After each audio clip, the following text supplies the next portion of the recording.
to First Unity Spiritual Campus. So glad you're here.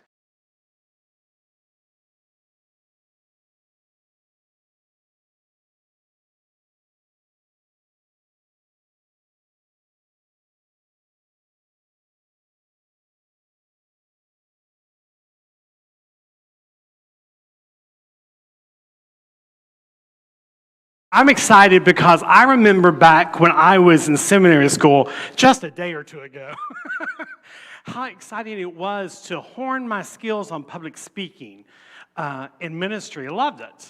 Are you excited? Yes, I'm excited because tonight we are doing our oneness service. Yes. When all together the spiritual leadership team comes with the First Unity voices, and we're all going to be talking to you on the subject, love is the answer. Love is in the answer. And what is love the answer to?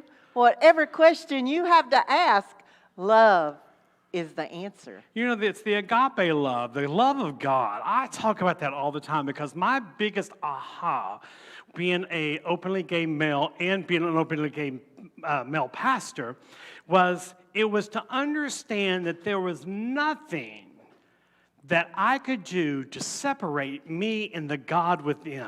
Absolutely. And that agape love is beautiful. I talk about it 24/7. I'm always talking about tapping into that love, that energy, that source, that God in you, no matter what you call it. It's all love. L-O-V-E, love. It is love. And I always feel and so strongly feel that when we know that we are loved, when we know that we are loved, whether it's that we are loved by God, whether we are loved by another person, whether we are loved by our family, when we know we are loved, we can step out and do anything because we know we have that love to fall back on. Yes. I love because Reverend Temple and I, you may at home, may know or not, Reverend Temple and I are co-pastors, co-laboring in ministry together, but we're also very best of friends. And I have to say that our love for one another has grown deeper when we've actually had to be in the ditches together and cry. I know there's times that we've been on the telephone just crying over something. I mean, literally just crying over something. But it was that sharing that bond and that love that Temple and I, we just look at each other and laugh sometimes. And it's that agape love that's in us that we have for each other. And when you have that, it's beautiful. Tap into it. Yes. And when you have that love inside you, that love within you, and then you are comfortable and radiate that love out, oh my gosh, that's how love is the answer. It's the answer to peace. Yep. It's the answer to everything when we feel that love inside us and we are able to radiate it out. So tonight, you are in for such a treat. Our First Unity voices are here. Wanda Nero Butler is here with all of them back there, ready to come out and sing their hearts out for you. And all of our ministerial team is here, ready to talk to you about love. And the beautiful thing is, because we are an inclusive campus, you don't know what position they're going to talk to you about love. And that's what I love, because, it's like on Sunday mornings, sometimes it's Reverend Temple and I share the platform, or you and I share the platform, or the three of us will share a platform. They haven't compared notes like we don't compare notes.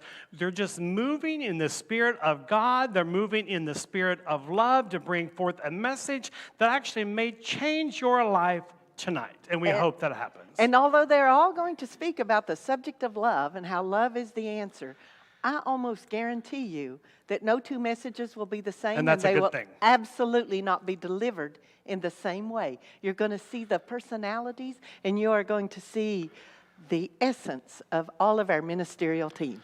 I'm excited. Are you excited? I'm excited. Well, I think that we should not delay any longer, because we have gabbed at you long enough, because we're going to let you enjoy Wanda Nero Butler and the First Unity Singers. Yes.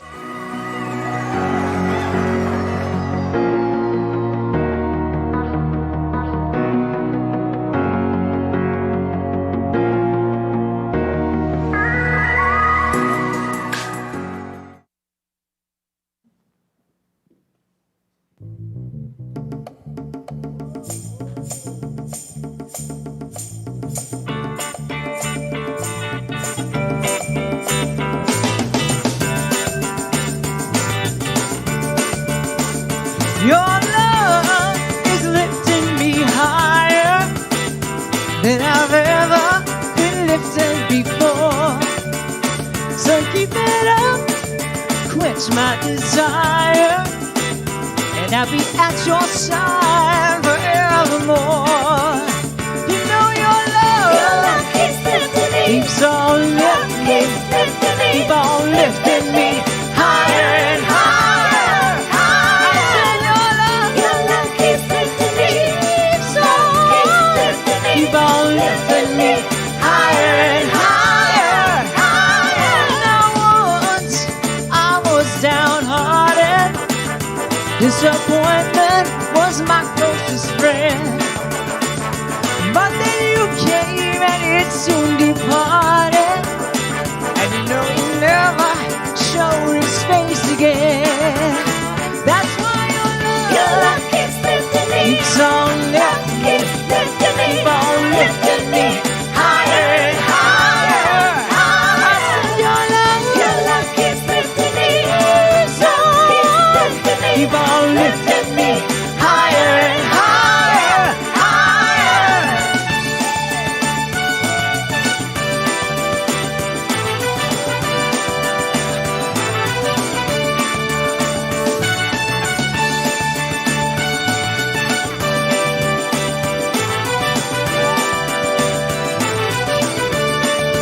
Oh, I'm so glad I finally found you. You're that one in a million pearls. And when I feel your loving arms around me, I can stand up and face the world again. That's why your love keeps lifting me, keeps on lifting me, keeps on lifting me higher and higher, higher. I said your love lifting me, keeps on, keep on lifting me higher and higher, higher. Keeps on lifting me, keep on lifting me higher and higher, higher. Keeps on lifting me, keep on lifting me higher and higher, higher.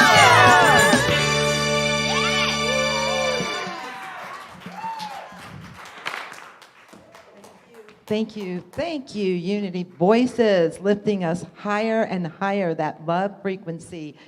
When I first heard that First Unity was hosting another Oneness celebration, and the theme was Love is the Answer, I said, include me in, please, because this experience has been and is amazing. I promise you tonight that you are going to feel that vibration, that frequency of being lifted higher and higher. You know, love is an interesting word, as we all know, and from amore to agape, in every country, in every language, everyone has a different but yet very profound experience of what love is. And tonight, exploring that for yourself, I invite you to hold your heart space and know the wisdom that's there already. Love is a word that can actually encompass the university in the universe and fill it with infinite potentiality. If you can imagine that love means all that it is already expansive. Being an energy lover and an energy teacher, I feel that when we expand our consciousness to love, we include everyone in it. It's not just the word. We explore the frequency of it, the frequency, the feeling of it. There is a time when we all have had that moment of feeling like we were in love, whether it was our mate or perhaps your child being born or your godchild or grandchild, when you saw that newborn baby and you allowed its fingers to wrap around your pinky, to experience that moment where you knew without a doubt that you were in love with that being, the presence of that being. There was a time when Ron and I went traveling, my husband Ron, we went traveling, and we were just going through the country roads of Chattanooga, going to Lookout Mountain, just seeing the trees, when all of a sudden around the bend, I said, "Stop the bus." And he did, manage to park it on the side, and we saw the most beautiful, profound scenery. It looked like heaven's gates opened up to us. The sky was clear and beautiful. Sun rays was hitting the treetops, and you could see the valley with the glistening sparkles from the sunlight. And in front of us, there was a huge bed of wildflowers in every color of the rainbow. You can feel the scent of the flowers with butterflies fluttering.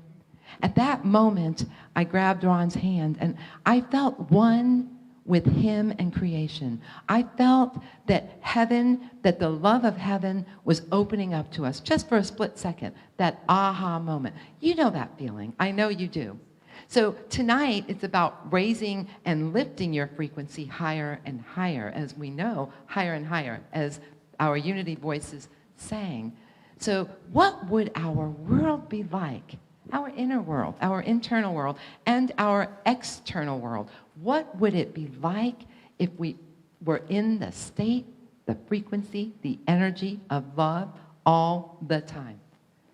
Could you imagine that feeling of love when the law of attraction teaches us what we put out is what we receive?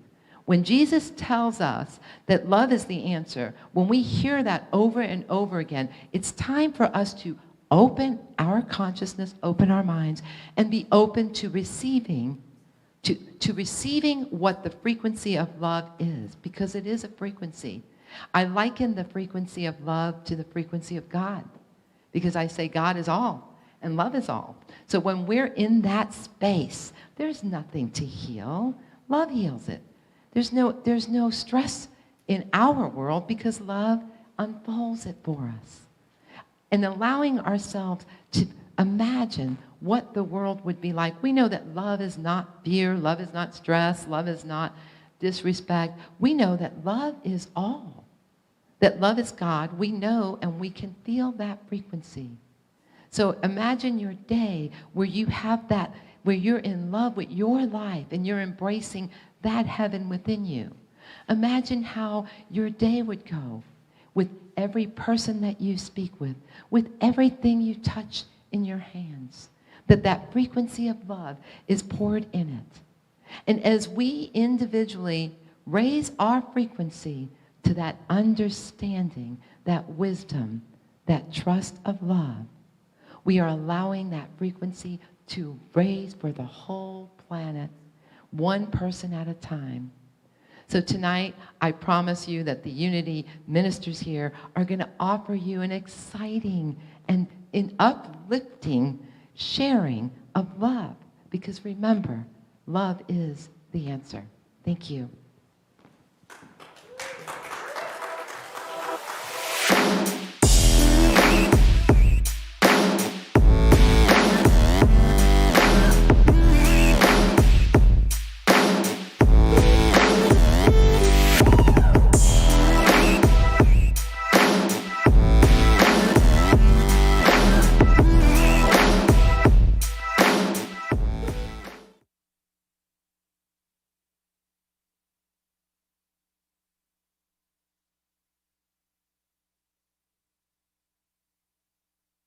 I've learned about love. I've got to confess, I tried to write love, and what kept coming back to me was a little note that my daughter wrote to me when she was 6. She's 40 now. But at any rate, and I kept that little note too. But I tried to find it because I've stuck it someplace. I recently moved. I don't know where I stuck it. But anyway, this little note, and she was 6, so her handwriting was awful, and spelling was even worse. But the note said, "Mom, do you love me? If you do, mark X." That's the way I reacted to that at the time. But it took me almost 20 years to realize that that's not what she was really asking me. I think what she was really asking was for me to just take her in my arms and tell her, yes, I love you very much. You are very special to me. You're my sweet girl. And even when I think about that now, and the journey that it took me to get to that point of learning, that's what she really needed from me. It's been a long journey. At any rate, that journey of me learning that is what she needed from me started with me walking into a religious science church. And before that, I had never heard anyone in my family, my mother, I have 8 siblings, 6 boys and 3 girls it was. And none of us ever said to each other, we love you. I've never heard my mother say, I love you. So this is a generational thing. And I think my mother, I know she was treated like Cinderella in a foster home, family or whatever have you. So she probably never heard it.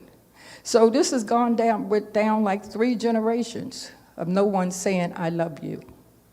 I called my oldest son yesterday when I decided to speak with you guys about this. And he's 60 now. And I said, I just want to ask you a question. He said, oh, what's going on? You and Danielle got something going on? I said, no. I said, I just want you to tell me, do you ever, as a child, do you ever remember me saying to you, I love you? And he thought for a minute, and he said, you want me to be honest? I said, of course, that's why I'm calling you.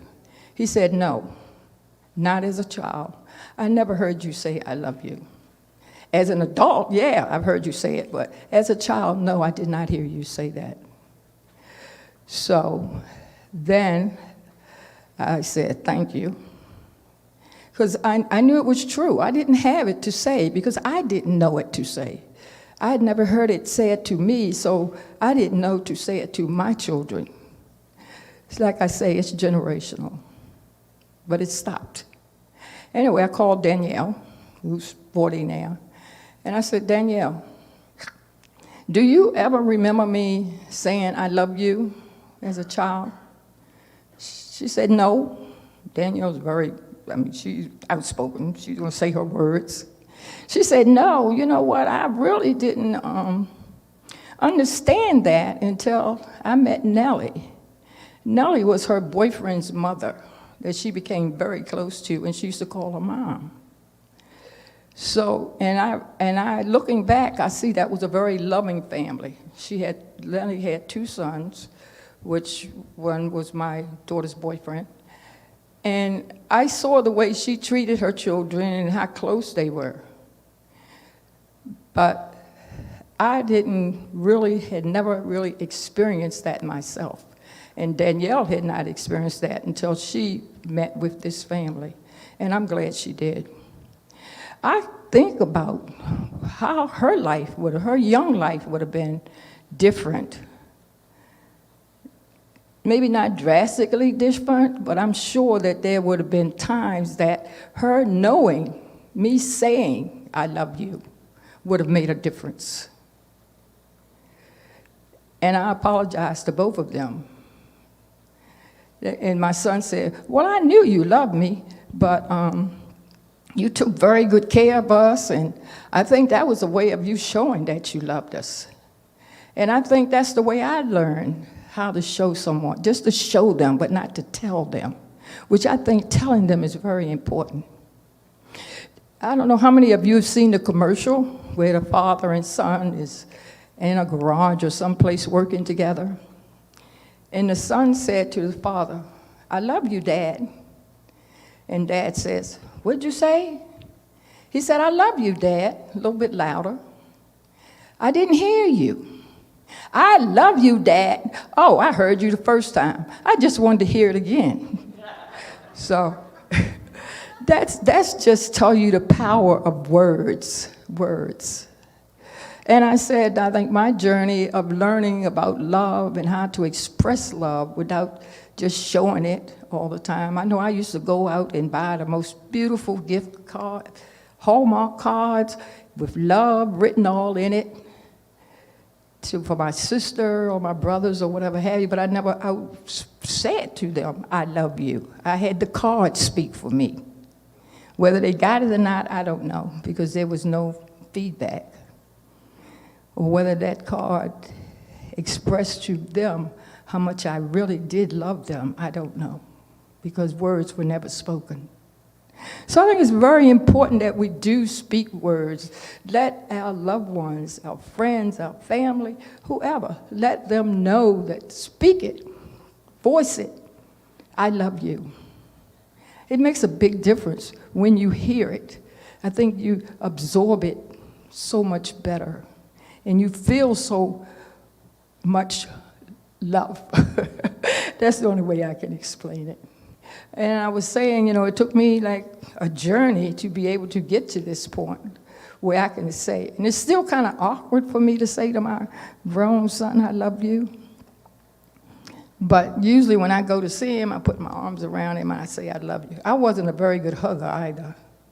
I know the first time I walked into Religious Science Church, and the person that was greeting, she came up to me and she gave me this big bear hug.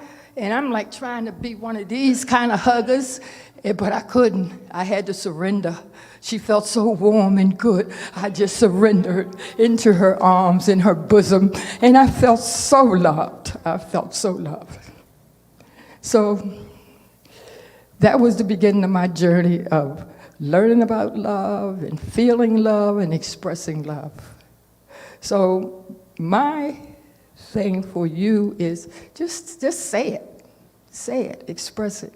Let whoever it is in your life know that you love them, and tell them. Thank you.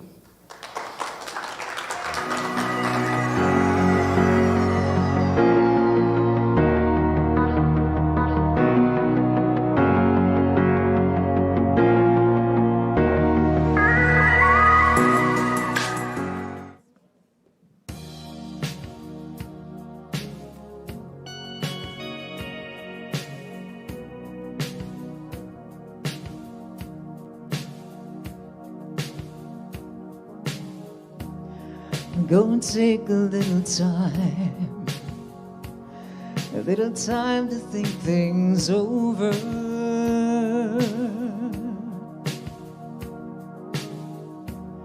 I better read between the lines in case I need it when I'm older.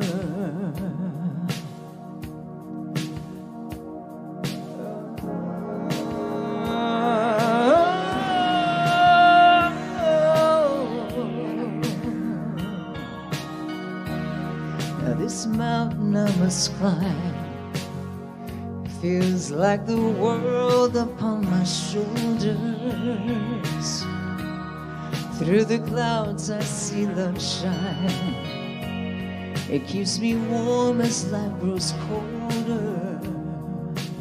In my life, there's been heartache and pain, and I don't know if I can face it again. I can't stop now. I've traveled so far to change this lonely life. I want to know what love is. I want you to show me. Oh yeah, I want to feel what love is. I know you can show me. I know you can show me.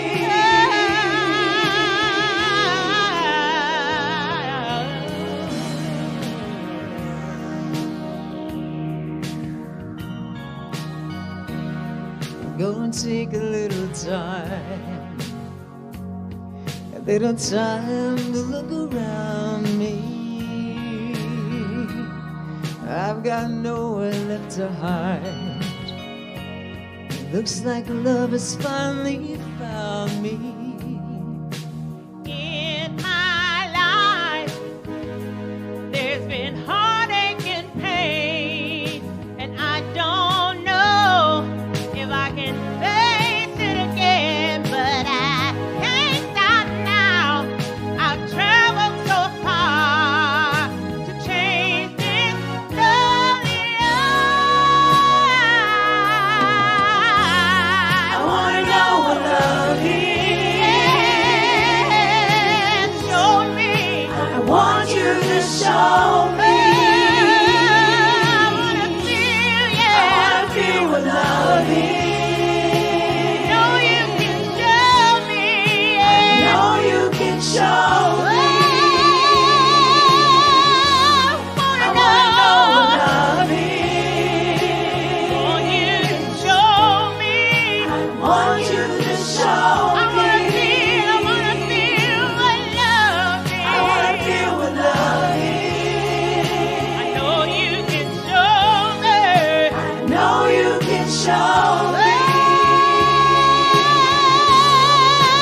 Thank you. Wonderful. Man, I love how love feels.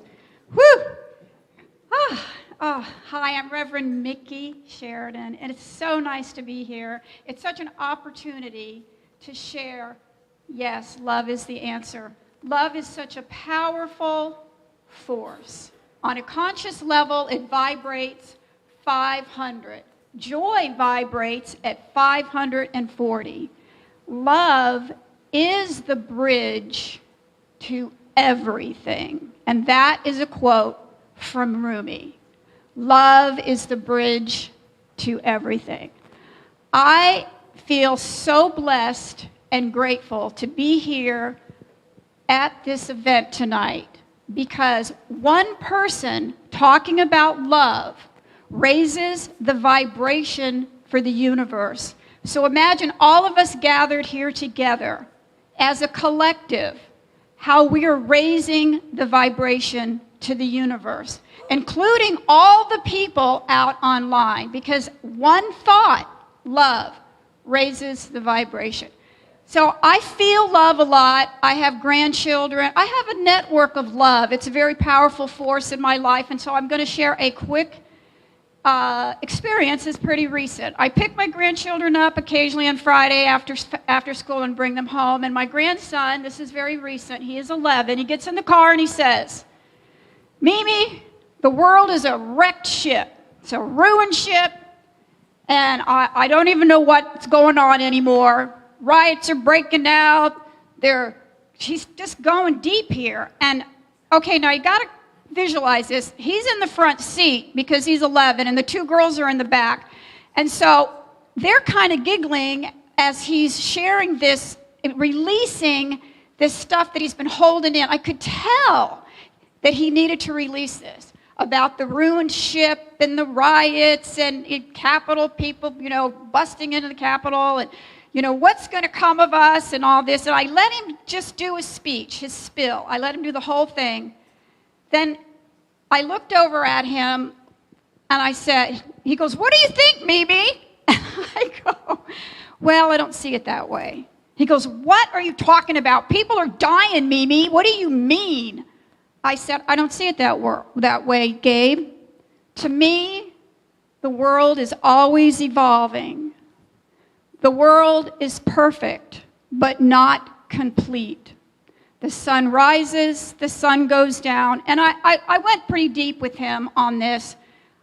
And while it was happening, and I was sharing this with him, my feelings and how I feel about the now and the moment and all that, the girls get very quiet in the back.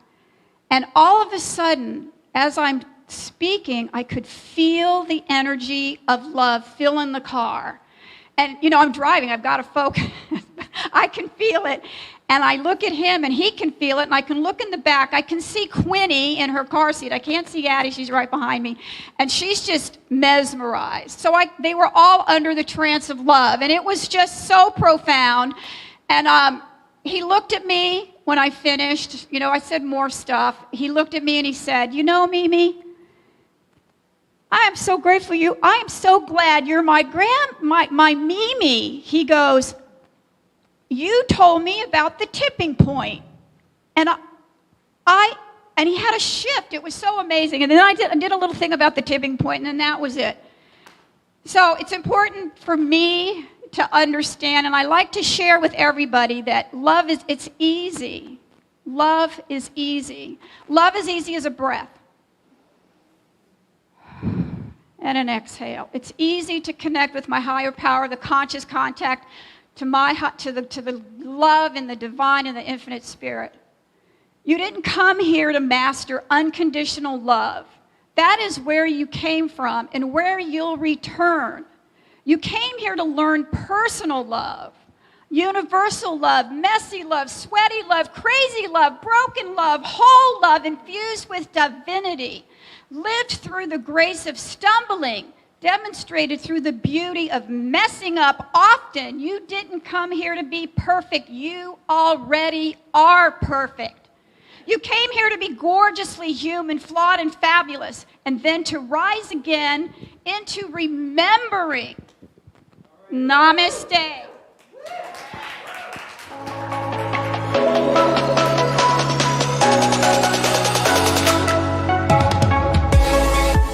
Hello, everyone. It's so great seeing all of you here gathered at the Oneness celebration of love this evening. From my heart, it's so exciting as I see so many spiritual leaders that are here teaching their own way of understanding law and love. You know, we always can learn from each other, and it's so good to see how many people we have that are difference makers here at our campus. Here at First Unity, we're not just creating followers. We're always looking for leaders. Thank you, in agreement with your heart, that you are one of them. Bless you, and remember, the real secret of life is how are you modeling? Want more love in your life? Model love. Namaste.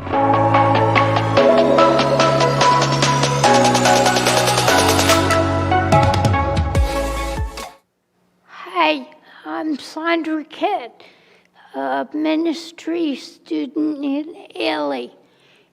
I wanted to share with you about my healing journey. It's my most profound experience of love. After a near-death experience left me in the ICU from a prescription drug interaction. Eventually, in this picture, after 3 months, you can see I was in bed most of the time.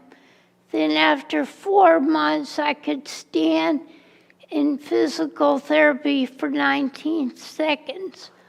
After going home in a wheelchair, told I would never walk again, there has been so many acts of encouragement, support, and love that have sustained me.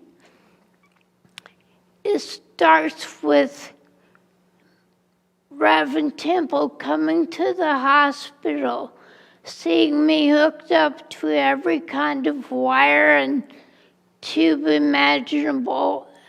And she said to me, "What are you doing here? Blink your eyes if you're ready to go home." And I blinked my eyes and she gave me hope.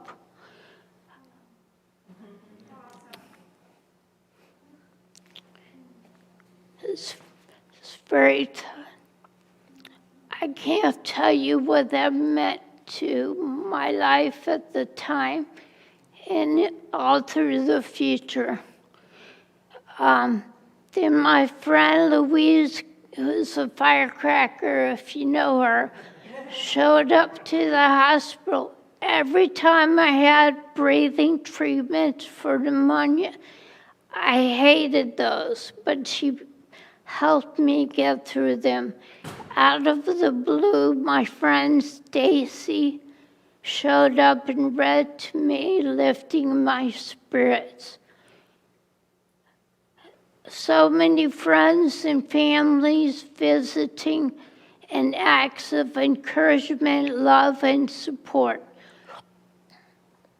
Even after I went home from the hospital, an angel, my friend John, helped me do yoga in my house and also set up some bars in my hallway so I could stand and eventually practice walking. So many words of encouragement when things were challenging. Now it's mentors, helpers, and friends that help me every day to overcome physical and emotional boundaries. I am so grateful for everyone that made a choice to show this love in my healing journey. Because of it, I have a full life today. I have learned to walk, began writing a book, became a ministry student in Italy.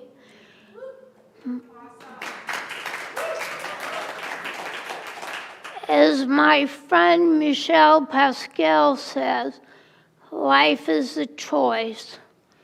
It got me thinking about the choices we make day by day, moment to moment.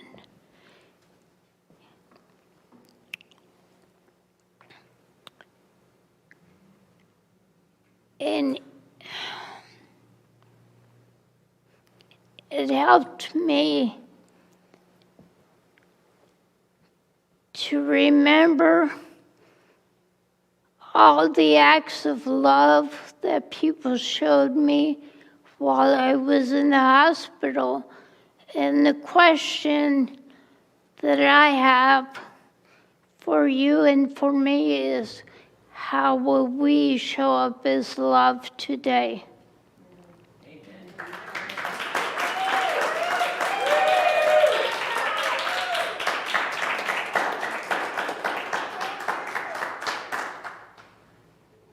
You ready to step up and make a difference in the world? Ready to follow your soul's mission? If you have been looking for a sign towards a new direction in life, the Institute for Leadership and Lifelong Learning may be just the path you've been looking for. With a spiritual leadership program that provides guidance and a clear path for those who are called, ILLI offers a unique and empowering opportunity of growth and empowerment. Fully embodying the role of a spiritual leader requires you to be present for your own life so that you can serve and guide others. Freeing yourself from your own self-limiting thoughts and behaviors is a must if you seek to be a beacon of light and hope to others along their journey. As an ILLI ordained spiritual leader, you will be invited to continue on your path of learning with our institute and beyond. Graduates of our program may become teachers or faculty, mentors or coaches with ILLI, and the licensing we provide will provide you with many options to become a difference maker in the world. What a wonderful set of people to spend time with on a Wednesday evening. We get a chance to learn from each other, be inspired by each other, because every person in this audience, every person who's listening to us wherever you are in the world, is a spiritual teacher with a message. And every person has a story. When I saw the theme of this service, it's my first oneness service with First Unity, and oneness was something I thought was non-controversial. There's no controversy about oneness, of course, everyone agrees, right? So I gave a prayer at a Creating Change conference, which is an LGBTQ equality conference that has so many young people, 18 to 25, and all of us elders as well, and it's intersectional and it's non-denominational, but there was a faith in works segment. So I went to the faith in works segment of this conference of lots of amazing, diverse folks, and I was asked to give a prayer. So I gave a prayer about oneness and how we're all one, and there's one God, one presence, one power, one beauty. I was just, orating, and a person came up to me afterwards and said, I was really uncomfortable with your prayer. This one God thing, this oneness, this is the thing that they use to oppress my people and to destroy our beliefs and our structure and our way of being. This is the idea of this one God, this oneness is what they used to keep us from practicing our love of the earth. You need to understand that this oneness and this one God idea is not something that we, as in this particular case, it was a Native American elder who was speaking to me. This is not something that we agree with. So I said, my brother, let's talk. Tell me about how oneness doesn't work for you and why the idea of there being only one is oppressive, because I really don't understand. Help me understand. So he helped me to see that in his understanding of the universe, that it's an interconnected web of all beings and all things. And yes, there is no break in that connection, but it's everything. It's the earth, it's the sky, it's the sun, the moon, every leaf, every flower, every animal. And there's not this idea of one way of understanding oneness. So we began to have this conversation, and ultimately we landed on the idea that, oh yes, there's multiplicity in unity. Oh yes, there's this idea of uniqueness and individuality. And what I recognized was this idea of oneness is not in any way taking away our individual uniqueness. And this idea of oneness does not take away the idea of our authenticity and our own way of being. This idea of oneness just proclaims that we are one in love. We are equal in love. We are equal in life itself. There's an equality, an inherent equality, not a sameness, an inherent equality. So that I learned from this beautiful elder this idea of oneness, and the way that I talk about it now is reminding myself that we are one in love, and that whatever way that you look at God, Creator, life, earth, is all good. It's all beautiful, because we are one in love. Thank you.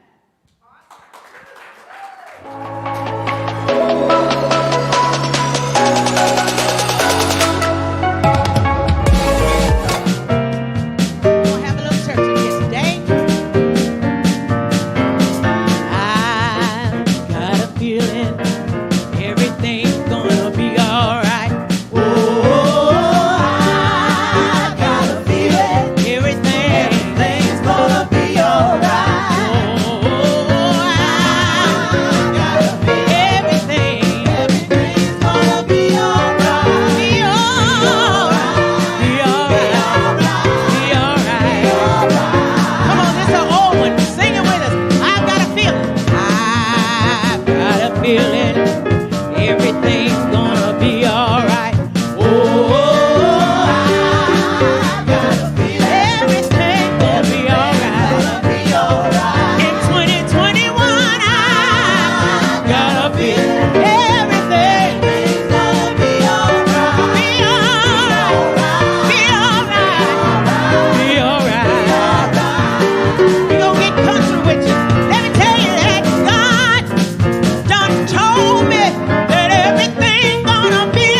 Yes, everything's going to be all right. Woo! We have the most amazing voices, the most amazing ministers, the most amazing everybody, team, everybody. And I'm Reverend Serena Hemmer, and whew, wow. Well, these have been amazing personal stories tonight, and every one of them, I had something come up as a memory for me and how I experienced love. So thank you, because they were beautiful remembrances. Thank you, everyone. But, you know, what I have to share is like a little different. Regardless of where you are on your life journey, I'm sure you realize this is an auspicious time we live in. You know, we have been through a lot of changes in our personal life, physically, emotionally, spiritually, socially. We've experienced changes in the way we are in our families, educating our children at home, and all sorts of things going on that have changed the way we are in our families. And in our work life, you know, I'm not seeing people in person. I have to see them on video, and I look forward to the day when I can exchange that energy in person again. You know, and we've experienced changes in our interactions with our fellowship and our community. And we've experienced changes definitely in our country and across the globe. You know, but change always happens. It's continual. And we can't stop change, can we? But we can decide what we want to do with it. Yeah. As a mental health therapist, you know, my life is pretty much hearing what people are experiencing. And there's been such an increase in anxiety and loneliness and depression and even PTSD. There's a different kind of that going around. But here's the thing. What if each one of us, every one of us on the planet right now, was born to be here during these times, specifically during these times? Yeah, I believe that. And since that's true, at least as it is for me, I think that gives us a responsibility, you know, a responsibility to recall, to remember, to reignite, to bring into fruition our true essence, our real true essence. Yeah. But I've noticed, and I've done it through the year myself, you know, sometimes I've hidden. And I know there are other people hiding behind the confusion, the fear, the depression. But it's time. It's time now. Since we were born to be here during these times, it's time to come out of hiding. It's time to completely come out of hiding. Yes? Yes. So what if each of us took the time to acknowledge any veils we've been hiding behind? Yeah. If we recognize our own sort of cognitive distortions and ways of thinking that take us down and change them to something that takes us up, right?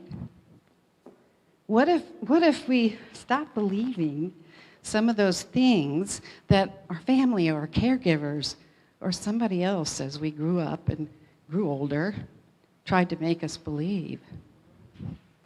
What if we let go of that? Some of those things might have made us feel unlovable or unworthy of love or incapable of positive change and creating that kind of change that ripples out into the world. What if we put that aside? What if we came out of hiding and we leapt forward? We leapt forward to a new level, rising above, beyond. Yeah, the time is now to strip away those veils. Yeah, it's time to strip away the veils that have been hiding our true essence. Yeah. Neil Douglas Klotz, PhD, a spiritual Sufi teacher and well known for his studies in religious law, spirituality, and psychology. Translated the Lord's Prayer from Aramaic. That was the language that Jesus, Yeshua, actually spoke. Yeshua's original words, Wosh Baglan, Kabanyak, Latanahe, Kanadafkanan, Lakayabain, translates to, I loosen the cords that bind me. I loosen the cords that bind me and hold me back. Yeah. So what if we choose to loosen the cords? Yeah. And also to release the strands of others' guilt that I may be holding on to, whether it's perceived or real. These words are about loving. They're about accepting and forgiving ourselves lovingly. And then, once we forgive ourselves, that opens us up for giving love back to ourselves and then out to everyone else again. Yeah, forgiveness. Those were the key words of my spiritual awakening in 1991. Father, forgive them, for they know not what they do. Boom, explosion. Yeah, awake, I'm awake now. Didn't make a journey any easier. It just made it more interesting. But yeah, forgiving opens us up for giving love to ourselves and to others. And when we loosen the cords that kept us bound, our true spiritual essence that sits within this human being outfit is free. It's free. It's fully revealed in all of its radiant lovingness. Yeah. So, do you have the courage to strip away the veils? Yeah, and come deep into your inner knowing and acceptance of who you truly are? That acceptance of yourself as loving kindness? Do you have compassion for yourself? Yeah. When we unwind those old things, we reopen the way for our light and our love to just flow through. Like Mickey. Just happens, you know? When we become the love we really are, we raise our own frequency and we raise the frequency around us and then the rest of the world. It's so powerful. We are so powerful. And that's what Jesus, Yeshua I call, was here to teach us. How powerful and magnificent we are when we show up as love. Yes. We leap to the next level when we get rid of those cords and we come out of hiding. We leap to the next level. We're free to leap as our true essence. And we're free for that all-powerful, ever-present, unconditional love to make a difference. Yeah. We're free to leap into being love in action on earth because that's really what we're here for. Yeah. And, you know, beautiful Sandra's question. Who do you choose and how do you choose to show up as love today? That's really it, isn't it? And we have that choice every minute. So are you ready to accept the understanding of yourself, of your beingness, your true essence, and to reverence the love that you are with joy? And rest in the peace of experiencing the enlightenment that you are a manifestation of something too great to even really be defined, that which I call love. You may call God or Creator or Source or Mother Earth. If so, you might choose to repeat after me. I accept the truth of who I am. I recognize my true essence. I reverence the love that I am. Love that I am. Oh, with great joy. Great joy, Nikki. I rest in the peace of acknowledging that I am a manifestation of an ineffable divine essence, that which I call love. Yes, you and every other single being on the planet, no matter how I might tend to judge them with my little human ego mind. Yeah. Each and every one of you is that manifestation of love. You always have been, and you always will be. So take a leap and be the love that you are. I have a little song I sing at the end of meditation, and I'm going to sing it. Okay? I'm not a singer, Wanda, but I'll sing it. Sing with me, Mickey. I love you forever. I love you forever. I love you forever more. I love you forever. I love you forever. I love you forever more. You are so lovable. You are loved, and you are love personified. And that's the truth. Thank you.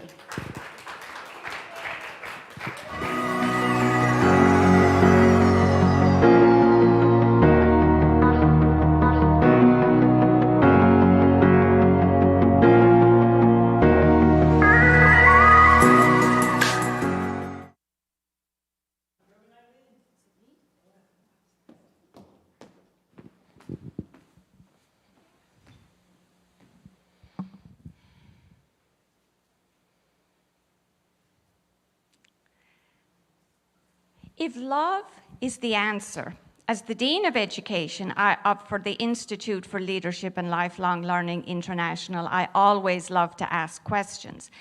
So if love is the answer, then what is the question? So my question for all of you and for you at home is to think about this. What is love? So that's where I am going with this. So when I was pondering this as a child growing up in Ireland, similar to probably many of you, the word love was never part of our vocabulary. My parents never told me that they loved me. I never heard anybody hugging or expressing love. So I can relate to you, Reverend Nicole. But please don't be sad. I knew I was loved. I never questioned that. I knew my mother, my father, they got up every day. They got up into the farm. They prepared meals. They nurtured me. I saw love in action. I saw love demonstrated. And in fact, when you try to define love, you end up defining something that is beyond definition. And in fact, the Merriam-Webster Dictionary in 2018 decided to remove their definition of the word love. And I'm paraphrasing, but they defined love as a bond or kinship between two souls. So, right, you get the idea. Does that really explain or define what love is? And I love love songs, and looking back on my own life, I consider myself still to be a pilgrim on this earth, understanding love. And the song, I Want to Know What Love Is, would definitely describe what I was looking for in my 20s. Remember, I was raised in Ireland, so I was educated in a convent, and so by the time I got out of the convent, let me tell you, I had to figure out what love is. Romantic love, and as Valentine's Day is upon us, and I'm thinking of all of the angst and the sorrow and the pain that we feel in this heart of ours, right? So yes, love can be all of these wonderful things, but while we're in this physical body with this physical heart, we cry, we hurt, we feel pain, we fall in love, and we fall out of love. So what is that? Is that not love? Well, maybe we all have different ideas about what love is. Many of us learned about love from our parents, our cultural backgrounds, the generations that we were raised in. And for even today, one of the most highly streamed songs, over 1 billion downloads, is a song by Louis Capaldi, who has a song, maybe some of you know what the name of it is. It is Someone I Used to Love. And part of those words he said, just when I let my guard down, something to that effect, and I let love in, you pull the rug out from under my feet. And he wrote that song actually about his grandmother who died. And so here I am, and I'm telling you, yes, we have our physical heart, we love, and I'm telling you to feel all of that. Do not deny that. That is part of who we are in humanity. We feel pain, we feel loss, we grieve, and feel all of those emotions, bless them, and release them. And if we can see every situation in our lives or every encounter we have with another human being, when our heart is hurt, that we can see that as an opportunity to release that or to understand what is it that that person is mirroring that we need to learn or understand about love. Because while we're in the physical form, we can never define love. It's beyond definition. We all have different ideas of love. We will even conflict about what our ideas of love are. People do things in the name of love that are very unloving. And I like to use the expression, there is love in war, and there is war in love. And if any of you have been through that and you've lived long enough like I have, you certainly know that. So I believe that one of the reasons I'm here is as a pilgrim on the path to love, is to understand love. And one of my favorite songs is the greatest love of all, right, is to love yourself. It took me probably the first 45 years of my life as a pilgrim on the path of love to understand that I had to love myself first, and I had to release and let go of all of the bondages that I held on to other love relationships in the past, and that it was okay to fall out of love. It was okay to fall into love again, because we have different ideas of love. And it wasn't until I understood that there is a higher love, that agape love, that spiritual love. And I finally understood that love is me expressing as me. And so when each of those experiences in the past, and I learned, as we have Valentine's Day coming up, that kisses are not contracts, and you can hold somebody's hand, but that doesn't mean you have permission to change their soul. Trust me, I had to learn that one, and I still am learning. But what I have learned is, if I can take all of my past experiences that are not love and face them and look at them, and using A Course in Miracles has been one of my greatest transformative tools, as well as the teachings of unity, the teachings of new thought that have helped me understand that the opposite of love is not hate. The opposite of love is fear. And so when I can look and face all of my aspects of my life where I thought somebody else was unloving towards me or maybe towards myself, I have understood that I need to move past the fear, and then I can open my heart again and love again. And it's interesting we talk about this higher love when we talk about oneness. And yes, there is a higher love. But accessing it here on the physical plane, we have to be willing to take our physical understanding of love, our different ideas of love, and raise them higher and bring them as an offering to the altar of our spiritual hearts and ask for that to be transmuted, to be changed, and to become the higher love. And that is my belief that what I'm doing on this path, this pilgrim path of love. And I'd like to leave you with one of my most favorite ideas at this time about what love is. And this is in honor of my parents. I believe that love by itself, remaining by itself, has no meaning. Love can only be understood in action. And in the words of Mother Teresa, she would say that action is love. And out of that love becomes service. So love cannot remain by itself, but when I am doing something for someone else without any expectation or without expecting flowers in return or a lot of the things we expect in romantic love that our world teaches us, that in that service of love, I am love in action. And so no matter who we are, rich or poor, able or disabled, it is not what we do or how much we do, it is how much love we put into the doing. So that is where I am on my pilgrim path towards love. Thank you.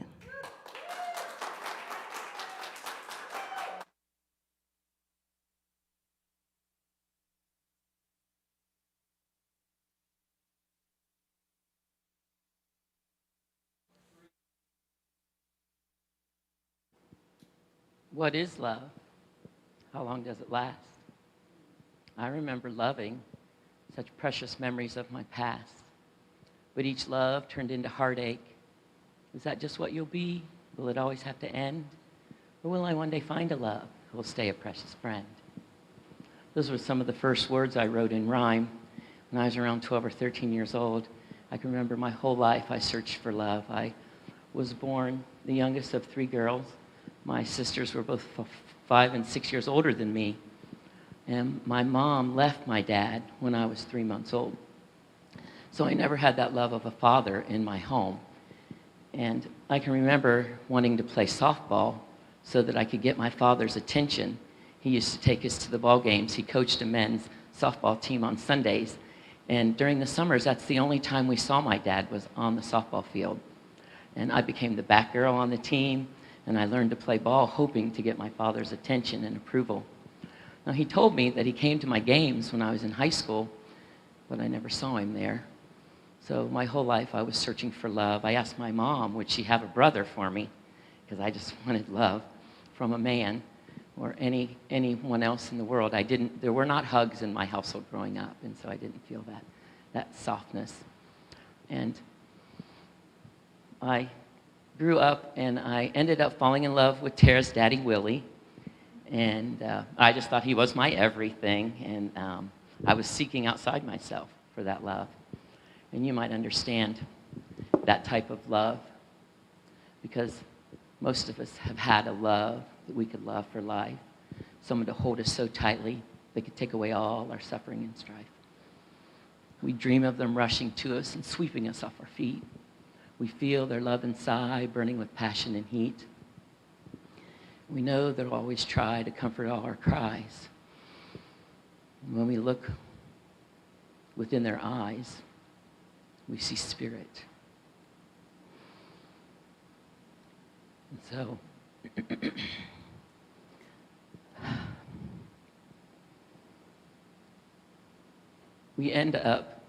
I ended up in California, and I heard a sermon given. At the beginning of the sermon, Reverend Will Newsom used to give quotes. And he, this particular morning, was giving quotes about love. And he said that there are at least 7 words for love in the Bible, between the Aramaic, the Greek, and the Hebrew that it was spoken and written in. And that the first type of love, he explained, was filio, a brotherly love, more of a companion type love. The second one he explained was eros, and that was between two partners, an erotic or a sensual more kind of love. And the third one was agape love, an unconditional love from God. And like Mickey, the light bulb went off. And my whole life changed. Everything that I wrote about, everything that I did, I realized that the love I was seeking was not outside myself. That love was inside myself, and it just needed to be shared. Because love really isn't love till you give it away. And I want to end with a poem that I wrote when I lost someone very dear to me. And I realized that I lost their physical presence, but I could never lose their love, because love is all. Through the hurt and the pain, the loss and the gain, some days we wonder how long we can just remain sane. We've been bent, but never broken. Sad because of all that's left unspoken. And still so very hard for me to just let you go, especially when I'm sitting here missing you so. But it's time to release you. I know that I should, because we're each proceeding to our highest good. But right now, in this very moment, I just want you back. Your smile and your presence in my life is what I lack. And although it seems we've each been through so much pain, I know our interactions have allowed us each to gain a new perspective on life, a chance to see from above how all these life lessons lead us each back to love. Because love is all there is. It's all that ever will be. Even if you're not here in this physical presence, sharing it with me. So this temporary discomfort, a very small price we pay as we each learn to walk our highest path day to day. Dear friends, please remember that what isn't love is a call for love. And please act accordingly. Namaste, dear ones.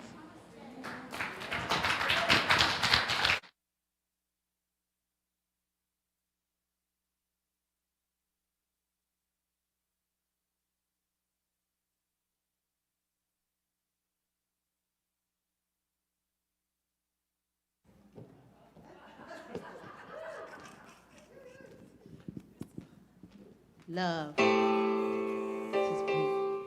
Love is the answer. If we don't have that, we can't have this.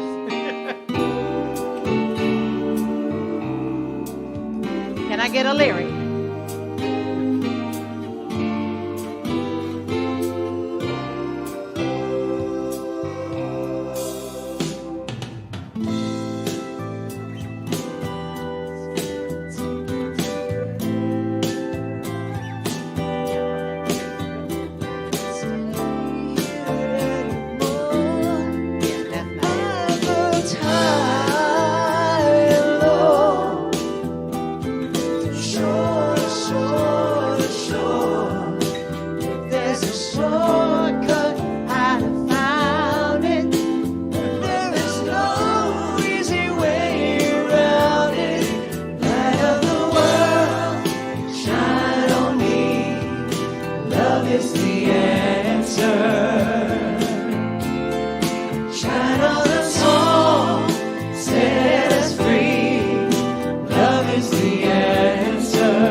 Love is the answer.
The answer. Whew, just take a deep breath in. You know, ministry is about love. It really is. A lot of people don't realize that who aren't flowing in ministry, who aren't called to ministry.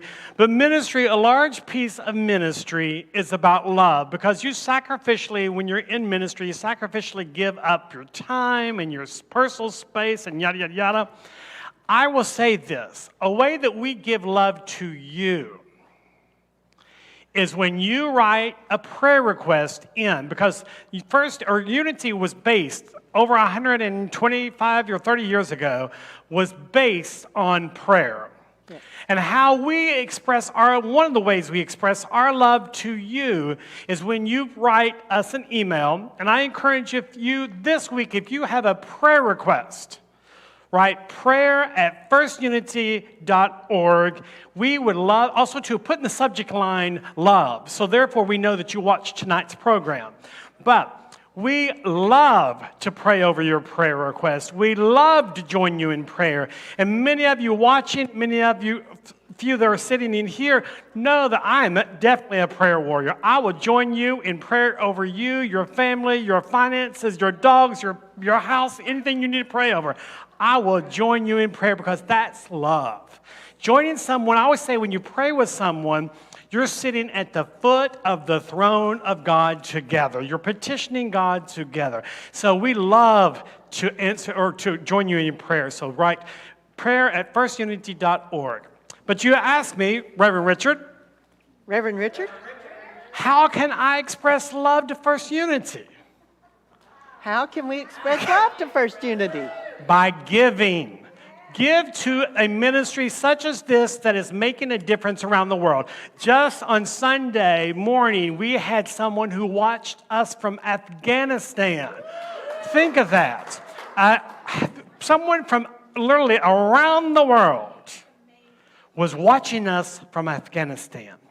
But that's how your love gives. Support this ministry so we can still produce fine quality television and broadcasting for your enjoyment, because a lot of us are locked in. We're still operating as a ministry, still producing stuff that actually you can be proud of. And we can't do that without your love. We can't do that without your giving. So go on our app and hit the little, if you haven't downloaded the app, you can go to your Google Store and your Android and your iPhone. Thank you. Yes.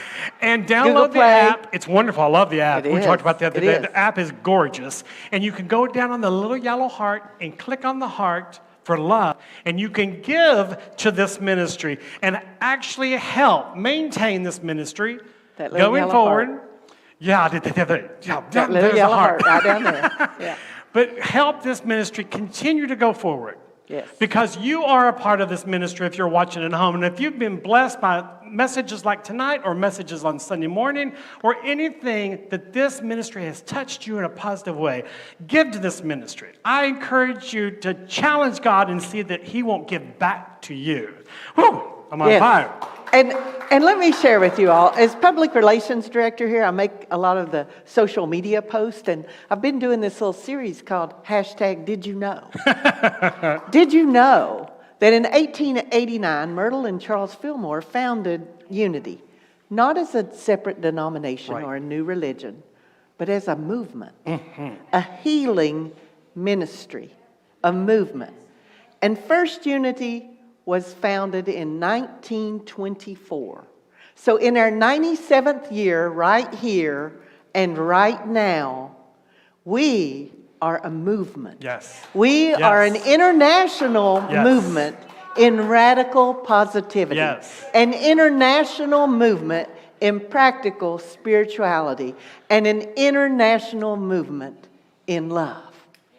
So join us here at First Unity. Go check out our app at either the Android store or the iPhone store. Either store, download the app.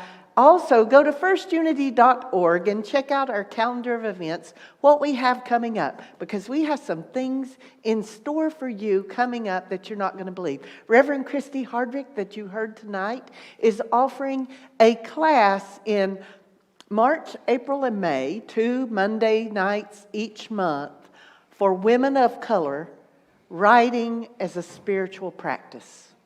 Isn't that amazing? I mean, doesn't that sound wonderful? Love it. It does.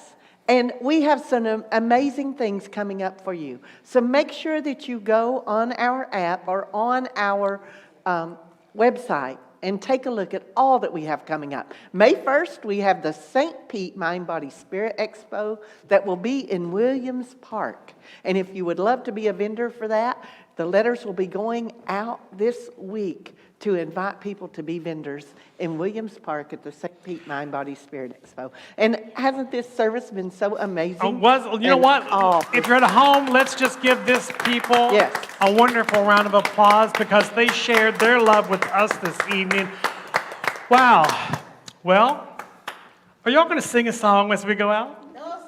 No, sir. You are going to close us out with the unity prayer. Oh. Yes. I love you forever. I love you forever. I love you forevermore. I'm going to say this, as I always say when I close, when I'm speaking. Remember this one thing. God loves you just the way you are. We love you. Thank you for joining us.